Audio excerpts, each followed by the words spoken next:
প্রিয় দর্শক, বাংলাদেশি ইলিশ ভারতের রপ্তানি শুরু হয়ে গেল এবং অনেক সমালোচনা এবং আলোচনা, পক্ষে বিপক্ষে বিভিন্ন ধরনের সমালোচনা কিন্তু আমরা দেখতে পেয়েছি এবং সেই সাথে আলোচনাও দেখতে পেয়েছি। কেউ পজিটিভ ভাবে দেখছে, কেউ নেগেটিভ ভাবে দেখছে।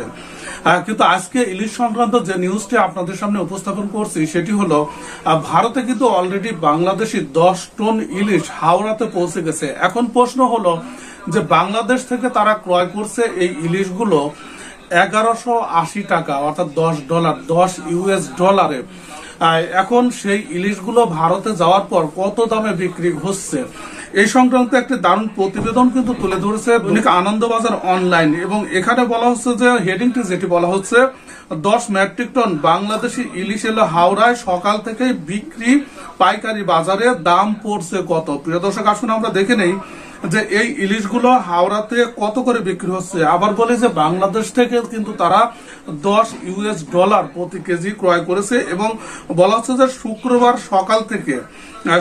সকাল মানে আজকে হাওড়ায় পাইকারি বাজারে কেজি প্রতি, এটি কিন্তু পাইকারি বাজারে বিক্রি হচ্ছে প্রতি কেজি 1450 থেকে 1600 টাকার মধ্যে, অর্থাৎ সর্বনিম্ন যেটি দাম পড়ছে সেটি 1450 এবং সর্বোচ্চ 1600 টাকা করে বিক্রি করছে।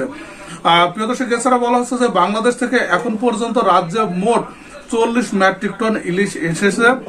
বৃহস্পতিবারই পেট্রোপোল সীমান্ত হয়ে এ দেশে ঢুকেছে বাংলাদেশি ইলিশ।